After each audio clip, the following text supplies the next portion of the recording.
नमस्कार। Super India news TV में आपका स्वागत है। मैं हूं राजेश आर्य। आइए देखते हैं आज का विशेष समाचार। विशेष झूठ को सच में बदलने की कोशिश।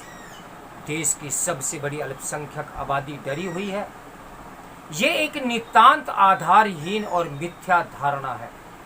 जब से राष्ट्रीय स्वयंसेवक संघ के प्रमुख मोहन भागवत और मुस्लिम समाज की 5 हस्तियों के बीच भेंट की खबर सार्वजनिक हुई है, तब से इन हस्तियों की पूछ परख बढ़ गई है।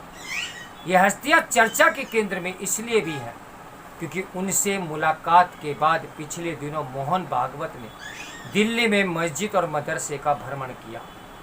इस दौरान वह अखिल भारतीय इमाम संगठन के प्रमुख उमर अहमद इलियासी से भी मिले। इस मेल मुलाकात को मुस्लिम समाज से संवाद बढ़ाने की आरएसएस की पहल का हिस्सा माना जा रहा है। ये स्वागत योग्य है क्योंकि अपने देश में इस तरह के संवाद की एक समृद्ध परंपरा रही है। विभिन्न पक्षों में स्वस्थ संवाद से समस्याओं का समाधान निकालने में सहायता मिलती है और एक दूसरे के प्रति भ्रांतियां भी दूर होती हैं। अभी ये जानना कठिन है कि आरएसएस प्रमुख और मुस्लिम समाज के प्रतिष्ठित लोगों के बीच बातचीत के क्या नतीजे सामने आएंगे, लेकिन यह स्थापित करने की कोशिश करेगा कि मुस्लिम डरे हुए हैं तो फिर दोनों पक्षों के बीच आगे होने वाली वार्ता का कोई भविष्य नहीं। आरएसएस प्रमुख से भेंट करने वाली मुस्लिम समाज की 5 हस्तियों में से एक पूर्व मुख्य चुनाव आयुक्त SY कुरैशी ने विभिन्न साक्षात्कारों और अपने एक लेख में ये रेखांकित किया है कि इस मुलाकात का एक उद्देश्य मोहन भागवत की वैमनस्य के वर्तमान वातावरण और मुसलमानों की इस भावनाओं से अवगत कराना था कि वे स्वयं को असुरक्षित महसूस कर रहे हैं। क्या वास्तव में ऐसा है? इसकी पड़ताल और गहन पड़ताल होनी चाहिए और हाल की घटनाओं के परिप्रेक्ष्य में होनी चाहिए। क्या उदयपुर में कन्हैया लाल और अमरावती में उमेश कोहली की हत्या खुद को असुरक्षित महसूस करने वाली न के थी,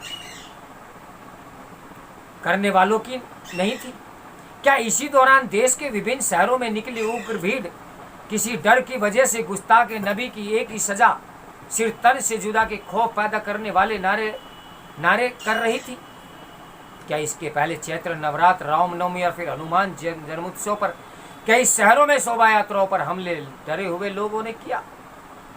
इसी तरह क्या हिजाब विवाद के दौरान कर्नाटक के शिमोगा में हर्षा नामक व्यक्ति की हत्या करने वाले खुद को असुरक्षित महसूस कर रहे थे? क्या ज्ञानवापी प्रकरण के समय शिवलिंग का उपहास उड़ाने वाले डरे हुए लोग थे? थोड़ा और पीछे चलें और याद करें कि 2019 में नागरिकता संशोधन कानून के खिलाफ कैसा उग्र और हिंसक विरोध हुआ था।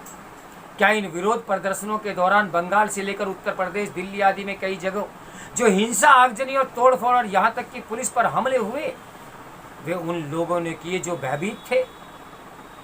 क्या देश की राजधानी के शाहीन बाग इलाके में जो लोग करीब 100 दिन तक प्रमुख मार्ग पर कब्जा किए रहे और दिल्ली समेत पड़ोस के शहरों के लाखों लोगों की आवाजाही को बाधित कर रहे, वे डरे हुए थे? क्या जो नेता, बुद्धिजीवी वगैरह धरना दे रहे इन लोगों का समर्थन करने शाहीन बाग पहुंच रहे थे, वे उनके डर को कम करने में लगे हुए थे? ध्यान रहे कि शाहीन बाग में धरना दे रहे लोग तब भी नहीं डिगे जब अमेरिकी राष्ट्रपति डोनाल्ड ट्रंप की दिल्ली यात्रा के समय भीषण दंगे भड़क उठे थे। इस दंगे में एक पुलिसकर्मी और खुफिया ब्यूरो के एक कर्मचारी समेत 50 से अधिक लोग मारे गए, लेकिन कथित तौर पर डरे हुए लोग शाहीन बाग में डटे ही रहे। देश की सबसे बड़ी अल्पसंख्यक आबादी डरी हुई है। ये एक नितांत आधारहीन और मिथ्या धारणा है। वास्तव में एक किस्म का छलावा है, क्योंकि किसी देश में कोई अल्पसंख्यक समूह किस तरह सचमुच डर के साए में जी रहा होता है, इसे पाकिस्तान के अल्पसंख्यकों और विशेष रूप से हिंदुओं, सिखों और ईसाइयों की बदतर हालत से लगाया जा सकता है। इस डर की चरम सीमा तब देखने को मिली थी जब 2020 में पाकिस्तान के करक जिले में सदियों पुराने मंदिर को आग के हवाले करने वाले मजहबी कट्टरपंथियों पर वहां की एक अदालत ने जुर्माना लगाया और कुछ समय बाद यह खबर आई कि दंगाइयों ने सद्भावना बनाए रखने के लिए हिंदुओं ने सद्भावना बनाए रखने के लिए दंगाइयों पर लगाया गया जुर्माना माफ़ कर दिया है और इसी के साथ सरकार ने दोषियों पर चलाया जा रहा मुकदमा वापस लेने का फैसला किया है। यह कोई भी समझ सकता है कि हिंदुओं को डरा कर इसके लिए राजी किया गया होगा। वे अपनी खैर चाहते हैं तो मंदिर खाक करने वाले को माफ़ कर दें। जैसे इस झूठी धारणा से लैस लोगों से बातचीत सार्थक नतीजे नहीं दे सकती कि भारत का मुस्लिम समाज खुद को असुरक्षित महसूस कर रहा है, वैसे इस बात का कोई विशेष मूल्य महत्व नहीं कि सबका डीएनए एक है। विभिन्न समुदायों को लोगों का डीएनए एक होना उनके बीच शांति सद्भाव की गारंटी नहीं हो सकता। यदि ऐसा होता तो पाकिस्तानी सेना और उनकी खुफिया एजेंसी के लोग आज भारत के सच्चे हितैषी होते, क्योंकि उनका भी डीएनए वही है जो भारत के लोगों का है। संवाद की महत्ता तभी है जब वह मिथ्या धारणाओं से मुक्त होकर किया जाए या फिर उसका लक्ष्य ऐसी धारणाओं और साथ ही हर तरह के पूर्वाग्रह दुर्वाग्रह का निवारण करना हो। संवाद के माध्यम से सत्य का साक्षात्कार किया जाना चाहिए।